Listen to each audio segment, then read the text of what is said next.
Welcome you all to the Bishop Academy online classes. Today we study about the economics and today's chapter is introduction and it is our seventh part. In this chapter we are understand about the limitation of statics. देखिए इसके पहले वाले video में हमने देखा कि हमारा statics का रोल क्या होता है, स्टैटिक्स की इंपॉर्टेंस क्या है, लेकिन स्टैटिक के इंपॉर्टेंस के साथ साथ इस वीडियो में हम समझेंगे कि इसके लिमिटेशंस भी हैं और वो क्या है। तो नॉर्मली अगर देखें तो स्टैटिक्स की लिमिटेशन की अगर बात करते हैं थ्रू द स्टैटिक्स, तो नॉर्मली देखें तो statistics play the very vital role in every field of human activities. तो हमने जैसे देखा ह्यूमन एक्टिविटीज़ में ये हर एक फील्ड में जिस भी तरीके की एक्टिविटीज़ हो रही हो उसमें सबसे इंपॉर्टेंट रोल प्ले करता है। It is not from the limitation, free from the limitation. Unfortunately ये भी क्या है, इसकी भी अपनी कुछ लिमिटेशन हैं। तो ये क्या है, ये फ्री नहीं है अपनी लिमिटेशन से। These limitation must be taken into account otherwise misleading the result. अगर इन लिमिटेशन को भी एक रिस्पॉन्सिबिलिटी रखी गई है इसकी भी, नहीं तो ये क्या कर सकता है, मिसलीड करने का काम कर सकता है। The may be the drive the some of the importance limitations of the statistics are listed as under. तो इसमें कुछ इंपॉर्टेंस है, जैसे मैंने कहा कि इसकी अपनी कुछ इंपॉर्टेंस है, इंपॉर्टेंट रोल प्ले करता है ह्यूमन एक्टिविटी में, लेकिन इसकी भी कुछ अपनी लिमिटेशन है और वो अगर हम उसको फॉलो नहीं करते हैं तो हमारा जो रिजल्ट हो सकता है वो मिसलीड हमें कर सकता है। तो वो क्या है, तो the study of the numerical facts. ये जो भी स्टडी करता है वो केवल न्यूमेरिकल फैक्ट्स का स्टडी करता है, ये क्वालिटी की इसकी स्टडी नहीं करता। ये जब भी स्टडी करता है ये न्यूमेरिकल फैक्ट्स से स्टडी करता है। जब तक ये नंबर्स में नहीं होगा इसका कोई मतलब नहीं है। The statistics deal with the numerical और the quantitative facts only like a price, production, height, income, expenditure etcetera. तो ये जब भी होंगे, अगर इस तरीके से हम प्राइस लिख देते हैं, प्राइस में कोई नंबर्स नहीं डालते तो उसका कोई मतलब नहीं है। प्रोडक्शन लिखते हैं, कोई क्वांटिटी या नंबर्स नहीं होते तो कोई मतलब नहीं है। इनकम हो, हाइट हो, एक्सपेंडिचर कुछ भी हो, लेकिन अगर वो न्यूमेरिकल फॉर्मेशन में रिप्रेजेंटेड नहीं है तो इसका कोई मतलब स्टैटिक्स में नहीं होता। इसकी ये अपनी लिमिटेशन है। दूसरी चीज़ बात है तो qualitative and the descriptive fact such as honesty, intelligency, beauty, integrity etcetera can not be studies directly through the statistics. तो हम अगर किसी की ऑनेस्टी की बात करें, कितना ऑनेस्ट है, तो उसको हम इसमें स्टडी नहीं कर सकते। किसी की ब्यूटी को स्टडी नहीं कर सकते कि वो कितना ब्यूटीफुल है। तो नॉर्मली अगर देखें तो ये जब तक ये न्यूमेरिकल फॉर्म में नहीं होगा इसकी स्टडी करना बड़ा मुश्किल होता है। आगे की अगर बात करें तो normally study of the groups and not individual. इसकी जब भी बात होती है तो इसको हम ग्रुप्स में स्टडी करते हैं। जैसे मैंने कहा कि सिंगुलर सेंस और प्लूरल सेंस हमने लिया था। सिंगुलर सेंस की जब भी बात करते तो वो मेथड्स की बात कर रहा था।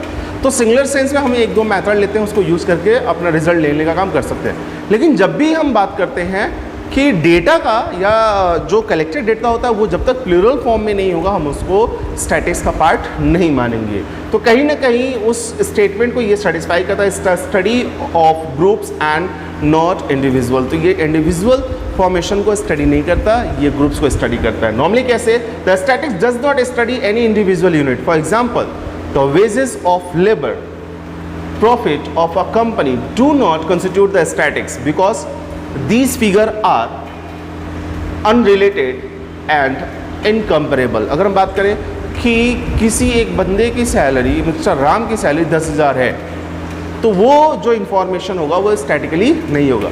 राम की सैलरी 10,000 है और श्याम की सैलरी 20,000 है, तो वो कंपेयर हो सकता है। वो दो हो गए, प्लूरल सेंस में आ गया, तो वो क्या करेगा, वो स्टैटिक्स फॉर्मेशन को रिप्रेजेंट करता है। ये इसकी अपनी लिमिटेशन है कि इंडिविजुअली ये किसी चीज़ को बता नहीं सकता। Result are true only on average. Result तो होता है वो ट्रू होता है, बेहतर होता है, वो एक्यूरेट, लगभग अप्रॉक्सीमेटली एक्यूरेट होता है, लेकिन ये जो भी होता है वो एवरेज में होता है, इंडिविजुअली नहीं होता है। The statistical law are not exact and their result are true only on average. ये क्या होता है, इसका जो लॉ कहता है वो एग्जैक्ट नहीं होता, लेकिन इनका जो रिजल्ट होता है वो एग्जैक्ट होता है, ट्रू होता है, सही होता है, लेकिन किस बेसिस पे, वो एवरेज के बेसिस पे होता है।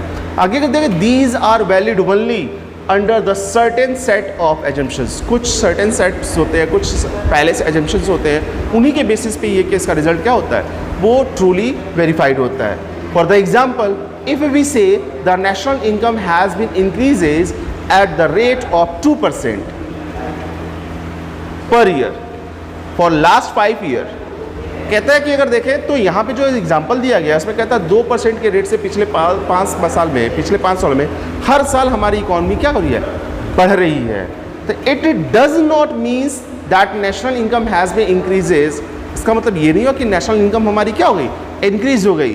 द रेट एवरी ईयर, इसका मतलब ये नहीं हो कि जो नेशनल इनकम का रेट है वो भी इंक्रीज हो गया हमारे हर साल, यानी हमारा नेशनल इनकम का रेट, अगर फिर से देख लीजिए यहाँ पे कि if we say the national income has been increase at the rate of 2% per year, हमारा नेशनल इनकम जो है हर साल 2% के रेट से, पिछले 5 साल से हर साल 2% के रेट से इंक्रीज़ कर रहा है। तो इसका मतलब ये नहीं कि national income has been increases, इसका तो नहीं कि पूरा हमारा नेशनल इनकम ही पूरी तरीके से इंक्रीज हो गया। The rate of increases national income in any particular year, इसमें क्या है कि हो सकता है कि हमारा नेशनल इनकम क्या हो, किसी पर्टिकुलर ईयर में ही रेस किया और उसके थ्रू हम उसको कैलकुलेट करने का काम कर रहे हैं। तो कहीं ना कहीं अगर देखें तो ये एवरेज होता है। जैसे किसी साल उसने मान लीजिए 4% बढ़ा, किसी साल 2% बढ़ा, किसी साल 1% रहा, किसी साल कुछ रहा, तो टोटल मिला के इस तरीके से अगर हमारे पास 5 साल में 10% होता है तो हर साल हमारा 2% के रेट से बढ़ता है। तो वो कहीं ज़्यादा कहीं कम हो सकता है, ऐसा नहीं कि हर साल हमारा नेशनल इनकम भी बढ़ रहा हो। Now the misuse of statistics, इसका मिस यूज भी होता है नॉर्मली। कैसे?